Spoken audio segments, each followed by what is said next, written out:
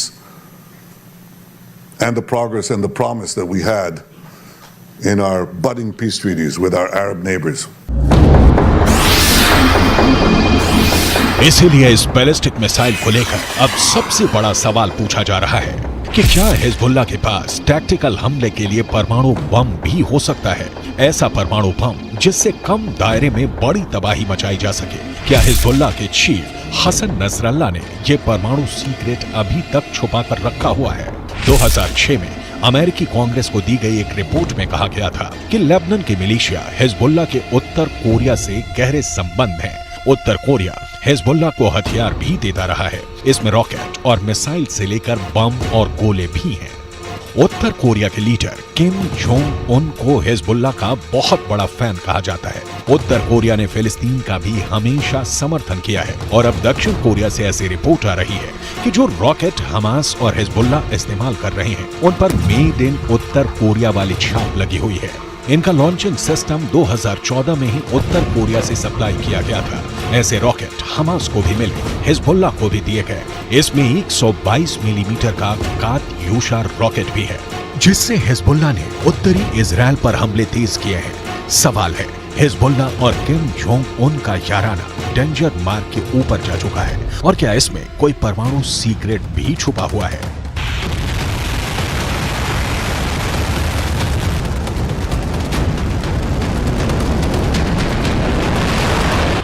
फिलहाल इजराइल पर anti tank हमलों ने हिजबुल्लाह के इरादों को खतरनाक रूप दे दिया है। इजराइल हिजबुल्लाह के हथियारों को लेकर डरा हुआ है, क्योंकि उसने अब तक जो एक्शन दिखाया है उसमें इजराइल की कई बड़ी पोस्ट के चीथड़े उड़ चुके हैं। हिजबुल्लाह ने 3 तरह की एंटी टैंक गाइडेड मिसाइलें इस्तेमाल की। ये है कॉर्नेट, इसकी रेंज 5 किलोमीटर तक है।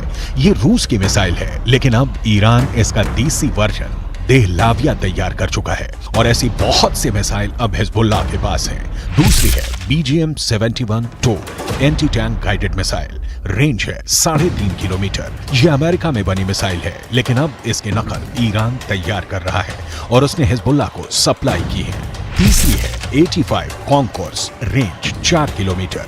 ये भी रूस ने बनाई है, और अब ईरान में ये तोसान नाम से तैयार की जाती है। इजराइल ने सीरिया से खतरे को देखते हुए गोलान पहाड़ियों में भी टैंक पहुंचा दिया है।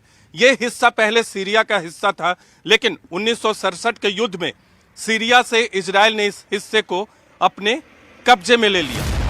लेबनान, सीरिया और इजराइल के ट्राई जंक्शन वाले इलाके में हिजबुल्लाह का पूरा कंट्रोल है।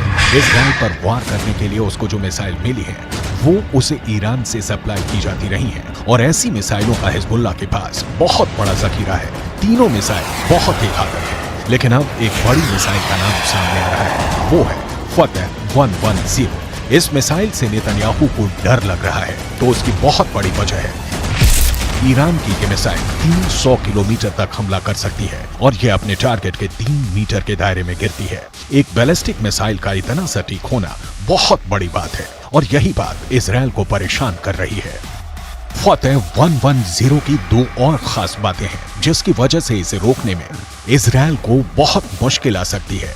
ये सॉलिड फ्यूल वाली मिसाइल है, ये कम वक्त में लॉन्च के लिए तैयार की जा सकती है, और ये रोड मोबाइल है, यानी इसे कहीं से भी लॉन्च किया जा सकता है, और फिर अपना ठिकाना बदलना बहुत आसान है।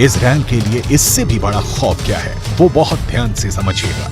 बाइडन से लेकर नेतन्याहू को भी पता है कि फतह 110 मिसाइल को रोकना बहुत मुश्किल है, क्योंकि अमेरिका भी इस मिसाइल को रोकने में पूरी तरह फेल रहा है।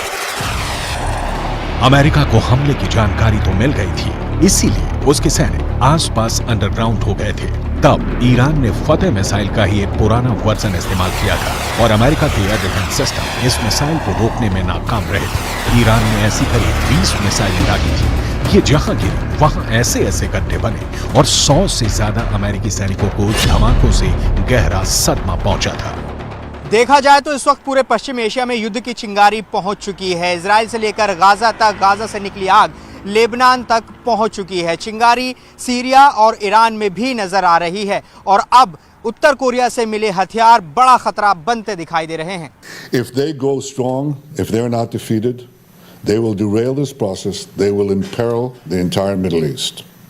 If the Middle East falls to the axis of terror, Europe will be next, and no one will be safe. This is not a local battle. This is a global battle. The paramount need is to defeat this axis. That battle is now being waged by us against Hamas in Gaza. There is no substitute for victory.